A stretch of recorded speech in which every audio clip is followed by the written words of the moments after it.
cumprimentar todos os presentes, fisicamente aqui e também através da plataforma Zoom, de forma virtual. É com muito gosto que dou as boas-vindas a todos. Antes de iniciarmos a nossa apresentação e dos trabalhos realizados durante este ano, eu gostaria de deixar duas mensagens. A primeira mensagem é sobre o Outubro Rosa, que é o mês que simboliza o combate ao cancro da mama. Dizer que esta doença afeta principalmente o género feminino, género este que representa 51,3% da população angolana. Por isso, apelamos aqui a atenção para a sua prevenção. A segunda mensagem, antes de nós avançarmos para a nossa apresentação, é a gratidão e respeito que nós e a sociedade sentimos por todos os profissionais que incansavelmente têm colocado as suas vidas em risco no combate ao Covid-19. Vamos então iniciar a apresentação da nossa empresa. Hoje, o conhecimento sobre o consumidor e sobre o seu ambiente envolvente é bastante importante para o desenvolvimento das estratégias das empresas em qualquer parte, em qualquer mercado. A Quirisej surge como uma empresa que vem solucionar esta questão de recolha de informação. Já vai sair. Tá. Nós realizamos estudos tanto no âmbito quantitativo e qualitativo e para todos os setores de negócio. Nós provemos informação fidedigna para a tomada de decisão das empresas dentro do prazo e a custos competitivos. Até o momento, nós já realizamos mais de 350 projetos em todo o país, em que telefonicamente já chegamos a todo o país, presencialmente já tivemos em 10 províncias, que foi Luanda, mais 9 províncias.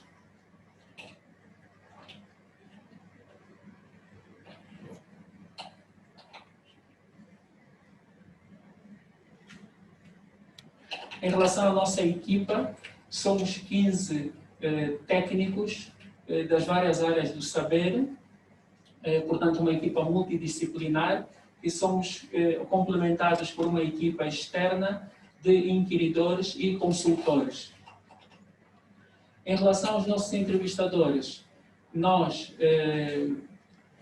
utilizamos jovens profissionais dedicados e que são acompanhados pela nossa equipa interna, que realiza o treinamento numa base diária e que tem um grau de escolaridade que vai desde o ensino médio ao ensino universitário. Em relação a projetos que exijam um maior grau de especialização, por exemplo, estudos ao consumidor de estratos elevados, nós utilizamos a nossa base de consultores, em que nesta base nós possuímos uma ampla rede de consultores com uma experiência elevada a nível acadêmico e profissional. No momento, nós temos em campo 107 colaboradores a fazer a recolha de dados para nós. Relativamente à recolha, às técnicas de recolha de dados, os nossos técnicos estão capacitados a fazer entrevistas pessoais, por exemplo, para a realização de testes de produto, até a entrevistas telefónicas para a realização, por exemplo, de um estudo de satisfação a clientes. A qualidade dos resultados para nós é bastante importante, por isso, para projetos quantitativos, nós utilizamos o programa Survey2Go para a gestão de toda a recolha de dados. Este programa é bastante eficiente na prevenção do fraude, o que nos permite realizar a geolocalização de todas as entrevistas, a gravação de voz silenciosa e a sinalização de entrevistas suspeitas com base na duração das mesmas. Em relação aos projetos qualitativos, Nós utilizamos o programa Atlas TI, que é um programa que permite realizar análise de grandes corpos de informação. Por que pesquisar? Porque você necessita de tomar decisões baseadas em evidências. Nós apoiamos os nossos parceiros a solucionar os seus problemas e também a identificar problemas ainda pouco claros. Dou como exemplo a realização de um pré-teste de anúncio em que tem o objetivo de verificar previamente se a mensagem a ser publicitada irá ser compreendida pelo seu público-alvo. Portanto, as empresas hoje não querem estar na pré-história e serem ultrapassadas pelos seus concorrentes. Prova disso é a apresentação que nós estamos a realizar hoje, onde vamos apresentar excelentes resultados. Chamo agora o João Manuel, que irá nos apresentar uma solução de baixo custo para a realização de estudos de mercado. Antes de mais, gostaria também de aproveitar e agradecer a todos os presentes. Irei apresentar um estudo que nós, a princípio, denominamos Omnibase. Omnibase Research. O Omnibase é um estudo que podíamos pensar da seguinte forma. Surge de um conceito de abrangência e coletividade. Em termos miúdos, podíamos explicar o seguinte. O Omnibase é comprar um espaço dentro de um autocarro e usufruir de todos os serviços que o autocarro tem. Isso é o Omnibase e nós achamos que, em tempo de pandemia, e aquilo que as empresas têm vivido hoje, serve-nos uma grande responsabilidade em apresentar determinadas soluções. As empresas hoje acabam fazendo cortes, redução, principalmente no budget associado ao marketing, e então uma grande questão é levantada à volta disso. E a questão é essa. Será que essa é a decisão acertada em relação a isso, ao corte do budget relacionado ao marketing?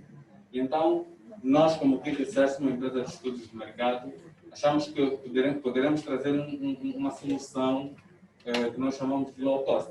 É uma solução rápida, é uma solução eficaz, é uma solução econômica e de baixo custo.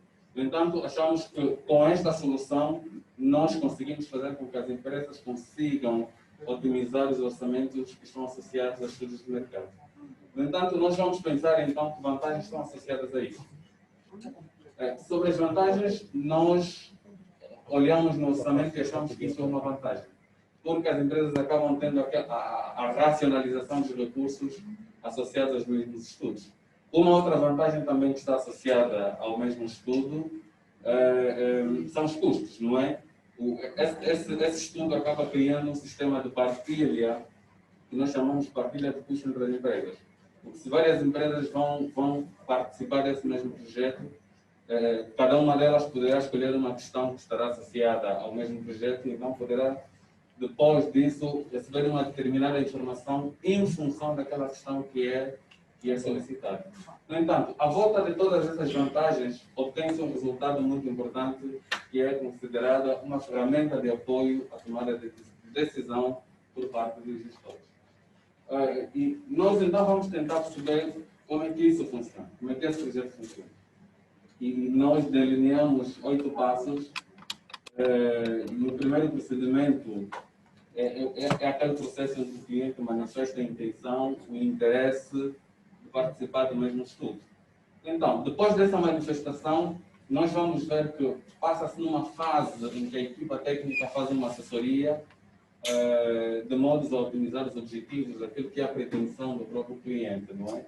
E então, passa-se por um trabalho de setup, estruturação do projeto, a verificação de perguntas abertas e fechadas, e faz-se também a recolha dos dados, dessas informações, faz-se a revisão integral e supervisão telefónica, de modo a garantir as informações fidedignas, e com isso chegamos a um ponto em que o cliente recebe um relatório. Mas esse relatório nós consideramos um relatório estruturado porque vem com um relatório detalhado. Existe aí uma vertente muito importante que é o acompanhamento minucioso da nossa equipa técnica em volta disso. Era bom também percebermos um bocadinho aquilo que é a metodologia que nós usamos, o período de execução desses mesmos projetos, E nós estamos aqui a considerar que é um universo de indivíduos com 15 anos e mais, não é? E nós, para esse projeto em específico, definimos uma amostra de 1000 indivíduos e usamos uma técnica CAPO, que é uma das técnicas que o Paulo já adiantou na sua apresentação. E então, nós esse projeto apresentamos 2 vezes ao ano, que é o mês de maio e o mês de agosto. Então, gostaríamos aí de dizer que essa é uma das soluções inovadoras que surge nessa fase de pandemia, para todos aqueles gestores que têm dificuldades em apostar em estudos de mercado, pesquisa, e para aqueles que querem saber a posição das suas marcas. Então, essa é uma solução ideal para isso. Existe uma grande questão que eu gostaria de deixar a todos os gestores, que é, então, vamos embarcar nesse estudo. Nesse momento eu vou poder chamar a minha colega Ana para poder fazer a apresentação do outro estudo. Uma vez mais, boa tarde a todos os presentes. Antes de embarcarmos para o estudo que eu vou apresentar, eu quero aqui felicitar toda a classe de estatísticos, porque hoje comemora-se o Dia Internacional do Estatístico. E como disse o João, e muito bem, vamos então embarcar. E desta vez vamos falar sobre o estudo Posicionamento das Marcas. É um estudo regular que tem por objetivo auscultar a notoriedade e o consumo das marcas, permitindo assim aferir a eficácia das campanhas de publicidade com um conjunto de categorias de produtos e serviços. A metodologia aplicada para a realização desse estudo é de caráter quantitativo, em que utilizamos um universo de indivíduos com 15 ou mais anos de idade, de ambos os sexos, residentes em Luanda. Utilizamos uma amostra de 1000 indivíduos com uma margem de erro de 3,08 pontos percentuais. A técnica de recolha. A recolha da informação, melhor dizer, é feita com o apoio de um tablet, um questionário estruturado com perguntas abertas e fechadas, em abordagem face-to-face nos municípios de residência dos entrevistados. Este estudo acontece 3 vezes ao ano, nos meses de fevereiro, junho e outubro. Eu vou abrir aqui um parênteses para dizer que neste exato momento estamos a recolher os dados sobre a terceira vaga de 2020 para o estudo de posicionamento das marcas. E estas entrevistas têm duração de 15 minutos. Em todas as categorias do estudo de posicionamento das marcas, são avaliadas, ou melhor, em todas as vagas do estudo de posicionamento das marcas, são avaliadas 6 categorias. E elas têm 4 eixos de investigação similares. O primeiro eixo é a notoriedade. Dentro da notoriedade, nós podemos avaliar a notoriedade espontânea, e esta está dividida entre top of mind e outras referências. Temos a notoriedade sugerida e a notoriedade global. A seguir, temos o outro eixo de investigação, que é a recordação publicitária. Vamos ver também a recomendação e o consumo. Vamos agora, então, conhecer alguns dos nossos resultados. Para a categoria de bebidas não alcoólicas, em top of mind, conquistou o segundo lugar a marca Coca-Cola, com 25% de menções. Qual será, então, a marca que conseguiu conquistar o primeiro lugar? Podemos ver essa informação mais lá para frente. Relativamente às bebidas alcoólicas, foi notório com distinção o primeiro lugar em top of mind, com 66% de menções, a marca Cuca, que teve uma diferença abismal para o segundo lugar, com 54% de diferença. E eu volto a perguntar, qual será esta marca que ficou em segundo lugar, com uma diferença de 54% para a Cuca? Em relação ao consumo, 31,5% dos entrevistados afirmaram que consomem esse tipo de bebidas, que são as bebidas alcoólicas. E aí faz a questão, qual será a marca de bebida alcoólica mais consumida?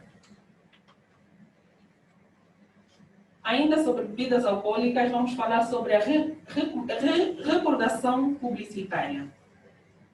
Foi notório que 80,7% dos inquiridos afirmaram ter visto ou ouvido publicidades sobre bebidas alcoólicas. Dentre as marcas mais lembradas, a Cuca esteve em primeiro lugar com 49% de menções, seguido da Tigra com 19% de menções e, em terceiro lugar, a ECA com 14,2% de menções. Ressalvar aqui que temos, em termos de recordação publicitária, um top 3 de marcas nacionais. Vamos agora entrar então para a categoria da banca. Dizer que quase 70% da população inquirida afirmou que possui conta bancária. 80% lembram de publicidade a bancos, sendo a recordação menor no extrato econômico E, que são os indivíduos que têm menor poder de compra. A utilização do internet banking e aplicativos ainda é baixa, menos de 10%. Por outra, a utilização do multicaixa express é quase de 20% entre a população bancarizada. Relativamente à categoria de seguros, foi possível notar que 9% dos inquiridos afirmaram possuir automóvel e, dentre eles, 70% possuem seguro de veículo. Ainda na categoria de seguros, mas já falando de seguros de saúde, 4,4% dos inquiridos afirmaram possuir seguros de saúde e as seguradoras mais utilizadas são a ENSA, com 49,3%, seguido da Medicare, com 13,3%, e a Proteja Seguros, com 8,4%. Obviamente, de notar que os indivíduos dos estratos econômicos D e E são os que menos apresentaram o seguro de saúde. Ainda continuando na secção de seguros de saúde, 33,7% dos não possuidores de seguro de saúde afirmaram que pretendem adquiri-lo nos próximos 6 meses. Em termos de recomendação, nós aqui vamos falar de um dado novo a ser utilizado em estudos de mercado, que é a recomendação que as pessoas têm de indicar as marcas, produtos, empresas ou serviços a outros. Essa técnica tem sido usada já em alguns estudos de mercado, em vários países da Europa e nos Estados Unidos. Nós estamos a falar então do NPS, que é o Net Promoter Score. Qual é o motivo para ter sido criada a pergunta perfeita? A lealdade é a chave do crescimento da rentabilidade. Quais são as vantagens, então, da utilização do NPS? Ele funciona para a maioria das empresas, é uma metodologia simples, ela permite uma alta correlação dos resultados financeiros das empresas e ao comportamento dos clientes, e também é possível mensurar o efeito boca a boca. Vamos agora aqui compreender como funciona o NPS. A pergunta-chave é: qual é a probabilidade de recomendar determinada marca a um conhecido, familiar ou amigo? A pontuação de 0 a 6 é classificada como detratores, que são aquelas pessoas que denigrem as marcas. A pontuação de 7 a 8 é considerada passivos, ou os neutros. Eles não destroem as marcas, nem promovem. Não criticam, nem promovem. A pontuação de 9 a 10 são os promotores, são aqueles que promovem as marcas, os produtos ou serviços. E como é que é feito o cálculo do NPS? Então, a diferença entre a percentagem dos promotores pela percentagem dos detratores. A partir deste valor, é possível calcular a zona em que se encontra determinada empresa, marca, produto ou serviços, que pode ser uma zona crítica, uma zona de aperfeiçoamento, uma zona de qualidade ou uma zona de excelência. Temos aqui um exemplo de grandes empresas que utilizam o NPS, como a Amazon, a Dell, Nike e por aí afora. Essa utilização do NPS permite-nos ainda, então, posicionarmos, ou melhor, permite que as empresas consigam saber qual é a sua posição no mercado face à concorrência. Nós fizemos aqui um exemplo e calculamos o NPS de algumas marcas de bebidas não alcoólicas. E obtivemos os seguintes resultados. A marca Compal obteve um NPS de 59,6. Entretanto, ela encontra-se numa zona de qualidade, mas ainda pode melhorar para uma zona de excelência. A marca Nutri obteve um NPS de 41,7 e encontra-se numa zona de aperfeiçoamento. O que quer dizer aqui que algum trabalho ainda deve ser feito até atingir a zona de excelência. Em relação à marca Lulu, esta teve um NPS muito baixo, que é de menos 8,1%. Significa que muito trabalho ainda deve ser feito até a mesma atingir a zona de excelência. Vamos aqui deixar uma abertura, uma possibilidade que as empresas têm, junto da nossa equipa, de conseguir, então, avaliar qual o seu NPS e juntos trabalharmos para melhorarmos. Assim sendo, eu vou passar agora para o Diego, que é o nosso consultor sênior, que vai nos falar a partir do Brasil. Ele vai apresentar o estudo sobre o consumidor em tempos de pandemia. Meu nome é Diego Oliveira, eu estou como consultor aí da Key Research e tive o prazer, o privilégio de participar, de conduzir aí a pesquisa sobre a Covid-19. Tá? Dizer que não é muito nosso objetivo aprofundar muito na metodologia, a ideia aqui mais é discutir os resultados. Vou passar por todos os resultados e depois eu abro a palavra aí não só para esse projeto, como para as demais apresentações da gente discutir e conversar alguma coisa.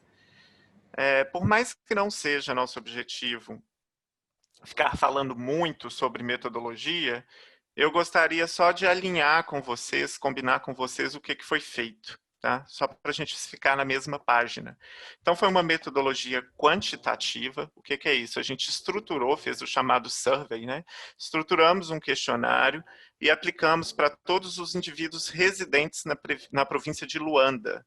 Então, foram indivíduos do sexo do gênero masculino e feminino, residentes na província de Luanda, com idades de pelo menos 15 anos.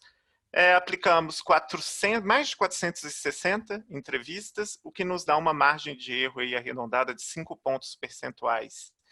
Isso quer dizer que todo o resultado que eu vou apresentar aqui, eles podem variar 5 pontos para mais ou 5 pontos para menos, né, dos parâmetros da população. A gente recolheu os dados entre agosto e outubro de 2020. Então, qual que foi o nosso objetivo em recolher os dados por 2 meses? Né? A gente vai discutir aqui informações sobre otimismo do luandense, sobre o tanto que ele se sente bem informado sobre a Covid-19. Então, a nossa ideia foi, né, recolher dados em 3 meses para que a gente pudesse avaliar, será que o otimismo está aumentando ou será que não? Será que as pessoas estão ficando mais pessimistas? E o nível de informações? Será que eles começaram bem informados e depois deixaram a informação para lá ou será que não, que se mantiveram bem informados? né? Então, a nossa ideia de coletar, de recolher dados por mais de um mês, foi justamente pegar uma série histórica, né? Avaliar como os valores, como os resultados iam variando no decorrer dos meses. A recolha de dados foi por telefone, um questionário basicamente, um inquérito basicamente formado por perguntas fechadas, um tempo de aplicação aí 10 minutos por entrevistas. Bom, falar um pouquinho das pessoas que responderam, né? Então, é uma amostra probabilística. Quando a gente fala isso, quer dizer que é uma amostra que permite a gente expandir os resultados para todos os residentes de Luanda. Então, a gente entrevistou pessoas do sexo masculino, do gênero masculino e do gênero feminino. Entrevistamos a idade, né? Ela é um pessoal jovem, né? O residente de Luanda é uma população que pode ser considerada jovem. A gente tem mais de um quarto, bem mais de um quarto da população com menos de 30 anos, então a gente pode considerar como uma população jovem. É uma população que está com um desemprego um pouco, pode ser considerado alto, tá? Então tem mais de 40% que não estava trabalhando durante a recolha de dados, e é legal a gente saber que 32% perderam a ocupação em função da pandemia. Isso quer dizer que eles perderam o emprego? Não. Né? Isso pode ser também alguma atividade informal, né, do mercado informal, que ficou impossibilitada ou ficou mais difícil de ser feita ao longo aí da chamada quarentena, ao longo do isolamento. Então, 32% perderam a ocupação. Então, em termos de atividade econômica, a gente tem que a pandemia ela acaba trazendo junto, né, uma crise também econômica, porque aí aumenta a proporção de pessoas que não estão trabalhando. Mas e qual será, então, a percepção do luandense sobre a Covid-19? Né? Será que ele está bem informado? Será que não? Né? Será que ele está otimista? Será que ele está pessimista? Vamos conhecer esses resultados. Então, a gente tem um nível de informação que pode ser considerado alto, tá, gente? Mais de 60% está bem informado ou muito bem informado. Então, é um nível de informação que pode ser considerado alto, até porque a gente tem menos de um quinto, menos de 20%, que se dizem mal informado ou muito mal informado. E o otimismo? Como que será que está? Quando a gente considera a recolha de dados dos 3 meses juntos, a gente vê que a população está, de certa forma, otimista, porque 45% se dizem ou otimistas ou muito otimistas, e a gente tem quase 30% aí falando que são muito pessimistas ou pessimistas. Então, tem 2 cenários, né? Tem 45% que responderam que está uma expectativa favorável, e a gente tem aí quase 30% que está com uma expectativa não favorável, já está mais pessimista. Mas o legal sobre essa discussão do otimismo é ver como isso variou ao longo dos meses de recolha de dados. Então, na linha verde, a gente vê a evolução do otimismo, e na linha vermelha, a gente vê a evolução do pessimismo. E olha que interessante, a gente viu que com o passar dos dias, com o passar dos meses, o otimismo ele foi aumentando e o pessimismo foi diminuindo. Então eu acho que com o passar dos dias, com o analisar da situação, o luandense ele foi ficando mais otimista do que pessimista com a situação da Covid-19 em Angola. Falando um pouquinho sobre hábitos de mídia, né? Esse estudo ele foi realizado em outros países, né? Acaba que a gente se inspira em metodologias aplicadas nos Estados Unidos, até no próprio Brasil, que foi um país que está bastante afetado pela pandemia. Então a gente estudou outras metodologias e acabou adaptando aí também para a nossa realidade. E a gente queria investigar, será que a pandemia ela afeta os hábitos de mídia? Será que a população, ao ficar mais em casa, consome ou dá mais audiência para algum meio de comunicação em relação aos outros? Como isso mudou por causa da pandemia? E os resultados também são muito interessantes. A gente consegue perceber que a televisão foi o meio de comunicação que que ganha mais audiência com o pessoal estando em casa. Então, mais tempo em casa indica mais tempo em frente à TV para quase 60% da população luandense. Cerca de 35% também estão mais tempo na internet e em redes sociais, e o rádio, em contrapartida, é aquele meio de comunicação que menos ganha audiência com o pessoal ficando em casa. 25% estão mais tempo no rádio. Não tem esse dado aqui no slide, mas eu posso compartilhar no slide seguinte. Cerca de 35% ficaram menos tempo no rádio. Então, se o rádio perde um pouco de audiência por causa da pandemia, nesses meses, né, de agosto, setembro e outubro, as pessoas ficaram mais tempo a ver TV. E olha que interessante, a gente coloca uma lupa, a gente dá um zoom em quem são essas 60% da população que está mais tempo na televisão. E a gente vê que é uma pessoa, quando a gente compara com o restante de Luanda, né, com o restante da população residente de Luanda, é um pessoal um pouco mais velho, ser um pouco mais de mulheres do que homens, não é muito mais mulheres, mas é um pouco mais de mulheres. Se na população está 50-50, aqui está 53%. O desemprego, né, 46% estão desempregados, então dessas pessoas que estão a ver mais TV, 50% estão desempregados. E o que eu acho legal é tem bem informados sobre a Covid-19.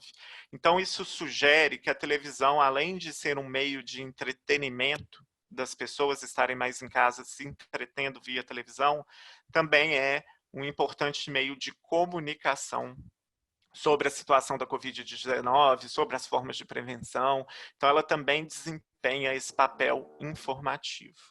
Avançando um pouco, a gente resolveu, nessa pesquisa, também discutir relação de consumo e pandemia. Então, a gente vive aí uma crise sanitária que vem junto uma crise econômica. Então, como que será que isso afeta o consumo? Que tipo de produto as pessoas estão consumindo mais? E que tipo de produto as pessoas estão consumindo menos? Então, a gente fez esses tipos de pergunta para chegar num resultado que para nós foi bastante interessante. Então, os produtos que mais ganham consumo nesse contexto pandêmico, nesse contexto de pandemia, são higiene do lar e higiene pessoal. Higiene do lar, para vocês terem uma noção, 80% da população passou a consumir mais produtos de higiene do lar. Logo em segundo lugar, a gente tem produtos de higiene pessoal, que quase 70% da população passou a consumir mais produtos de higiene pessoal. Bom, na minha interpretação, né, na interpretação do Diego, está claramente ligado com a forma de combater a Covid-19. Né? A gente está cansando de ouvir sobre as formas de prevenção, lavar bem as mãos, lavar bem as mãos, lavar bem o corpo, chegou da rua já correr para o banho. Então, isso favorece, claro, até não é um consumo de produtos por si só, é uma maneira de se proteger também, mantendo a casa limpa, mantendo o chão limpo, mantendo as maçanetas limpas, as portas limpas. Então, acaba que isso favoreceu um extremo aumento dessas categorias de produto. Em contrapartida, bebidas não alcoólicas, né, gasosas e sumos, elas sofreram um pouco aí de redução, né, cerca de 40% começou a consumir menos bebidas não alcoólicas, em especial gasosas e sumos. Medicamentos tem 45% que manteve o consumo igual e cerca de 40% que diminuiu. O que eu acho interessante é a gente olhar também recursos financeiros, né? Que recursos financeiros a gente tem um cenário bem dual, né? Aqueles que estão com recursos financeiros acabam aumentando a poupança. Então, se eu tenho recurso financeiro, eu acabo poupando. Já aqueles que estão ou desempregados ou que estão no momento de um arroxo, de um aperto financeiro, começam a poupar menos. Então, a população se divide basicamente entre aqueles que estão poupando mais e aqueles que estão poupando menos.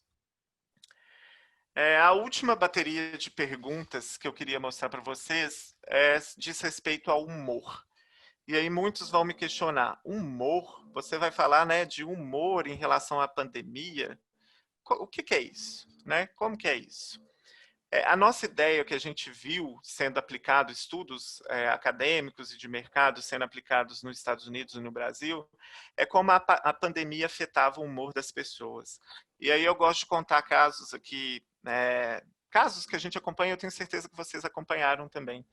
Que no início, eu não vou falar que as pessoas estavam bem-humoradas com a pandemia, mas no início, o ficar em casa não era uma atividade tão difícil. Né? Então a gente começava, né? Vou ver um filme, vou passar mais tempo com minha família, vou aprender a cozinhar. Então essas atividades elas vinham preenchendo o tempo que as pessoas estavam em atividades externas.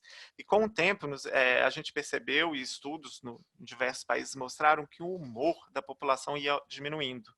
Então, o primeiro mês em casa, eu estou testando uma receita nova, eu estou vendo um programa de televisão novo. O segundo mês, minha paciência já vai acabando. No terceiro mês, se me deu bom dia, eu já estou xingando. Então, a gente via que, ao longo dos meses, a paciência da população ia diminuindo. E as pessoas iam acabando ficando, infelizmente, também ficavam mais tristes e tudo mais. Então, o cenário era pior, né? Era uma crise de saúde, era uma crise de economia e também era uma crise de felicidade, né? Os estudos mostravam isso. Então a gente trouxe essas perguntas para o nosso estudo para discutir. E a população de Luanda? Será que se comporta igual? E a gente viu que, em termos de paciência, de fato, a falta de paciência ela aumentou ao longo dos meses.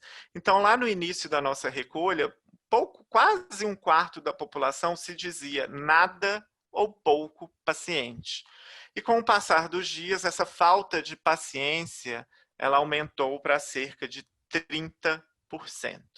Então, houve sim um aumento da falta de paciência. Mas o que mais me emocionou nessa pesquisa foi ver que, apesar do cenário difícil, apesar da crise econômica, apesar do que está difícil sim ter paciência, o luandense, né, a população residente, mostrou que a gente não pode deixar que a felicidade diminua. Então, está difícil, a paciência está acabando, mas a felicidade do luandense não se abateu, pelo contrário, ela aumentou ao longo dos meses. Então, se em agosto a gente tinha quase 40% dos residentes em Luanda se dizendo felizes ou muito felizes, essa felicidade aumentou para mais da metade da população em outubro. A mesma coisa para a disposição. Se 60% se diziam dispostos ou muito dispostos, em agosto, essa disposição passa de 70% em outubro. E isso mexeu muito comigo, porque vocês me ensinaram, né, que está difícil sim, que a paciência está difícil sim, mas nem por isso a gente vai perder nossa felicidade, nem por isso a gente vai perder nossa disposição, nem por isso a gente vai deixar de crescer.